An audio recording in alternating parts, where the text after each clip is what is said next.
Welcome to Last Week in Warframe, a series where I keep you updated on the past week of Warframe, from announcements made by DE that don't necessarily warrant their own videos, to community fan art posts and updates. So without further ado, let's go over these announcements and news from the 2nd of June to the 8th. Starting this week's episode off, we did have the release of the schedule for Tennocon.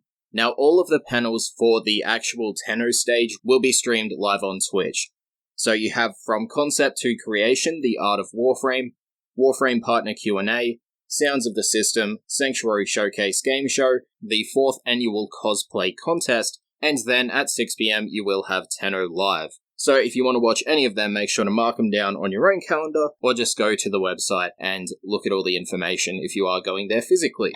For PC players, we did have Update 25.1. The 16th round of Tennocon is live on the platform, and you can find all the information about the skins in the forum post. But also in the update was the addition of a Tilragor Noggle, some changes to Wisp, such as her Soulgate ability no longer affecting Nullifier Bubbles, and then overall game changes and improvements to the Relic UI screen. More information once again can be found within the patch notes linked in the description, or my individual videos on this and the next topic, which was Hotfix 25.1.1. Now this hotfix was mainly just improving the Relic UI, making numerous fixes to the game, and allowing players to sell their Wolf creds for 5,000 credits. Once again, more information if you want the full rundown up on your screen, the forum post, or my individual video.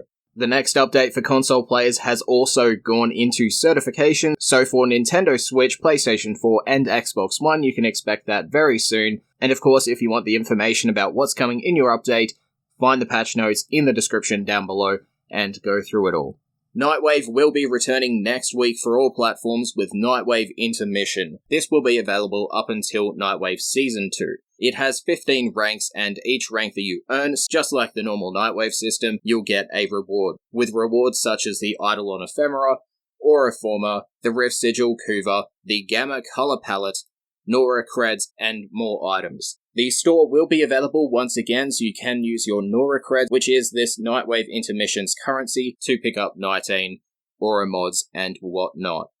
The changes that were proposed in a previous developer workshop will also be active with the launch of this Nightwave, as DE said. As we count the days until Tennocon 2019, it's evident that our ambitious goals for this year are needing all hands on deck. Literally. Meaning that our plans to launch Nightwave Season 2 before Tennocon is going to be tight, and we don't want the downtime to be too long. As we work towards content for Series 2, we wanted to release an interim gap to ensure rewards were accessible.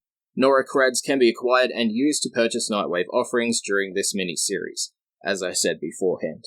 In a forum post reply, DE Drew said they have no plans to release Warframe on Stadia at this time, and on top of that he said, one cool thing to consider though, is that all missions would be hosted on the Stadia servers. Within DE's weekly news recap, The Remote Observer, they said that Primetime 252 on the 20th of June will be the final stream before Tennocon, and the next dev stream will be Tennolive at 6 PM Eastern Time on the 6th of July.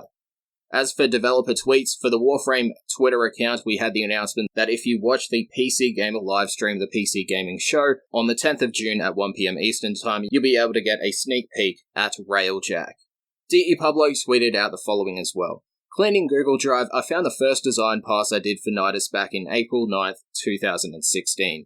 He wasn't even infested at first. The first ability would be Rupture. Energy will gather in front of you. 1 second later will be shot on a long-range frontal beam. For each enemy hit, receive a 1% damage increase stack and gain 1 energy. The second ability, Bind. Link with your target, all your abilities will now also be cast from their position. You and friendly bind targets will receive a percentage damage buff. Enemies targeted will receive a speed debuff. Implosion Particle would be the third ability. Launch a particle in front of you. After a small decay, it will implode, pulling enemies in area towards it. And the fourth and final ability, Coalition, would be bind to all your allies and 120 enemy targets near you for a short duration. In reply to a user who said, and what was the original concept theme before Infested, or were there just random ideas for a playstyle? In which Pablo replied, I generally start from mechanics and then find a theme and try to blend them. If they don't blend right, then that's not the right combo and start over. a user tweeted at DE Megan with the following: "What about wolf creds? Are they useless now?" Where Megan replied, "If you didn't use them before Wolf of Saturn 6 ended, then you can sell them for 5,000 credits in your inventory." So once again, just a reminder from that previous update. Full Reddit post, and this week on Reddit there has been a multitude of posts about the UI, and all the hovering, all the missing information, making it hard to find information, or just tedious to find said information. Well, in reply to one of those posts, which was my concept of modding screen redesign in the style of DE's UI rework, DE Rebecca linked to the careers page on the Digital Extremes website for a senior UI artist, saying it's your time. And in response to a player who said, "So this means that you don't have a UI artist and you had the janitor working on the UI all this time?" That explains a lot, actually. Edit forgot to add the sarcasm sign.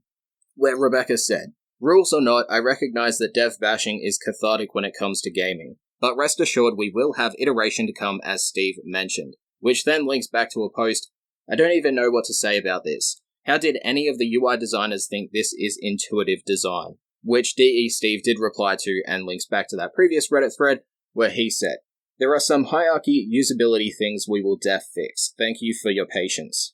And that does conclude this episode of Last Week in Warframe.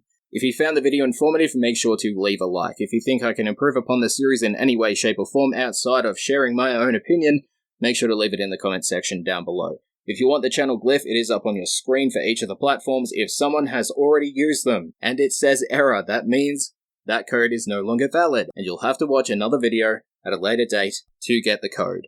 If you missed out on last week's episode, make sure to click the annotation on the screen. It will take you right to it. Thank you for watching, and I'll see you guys next time.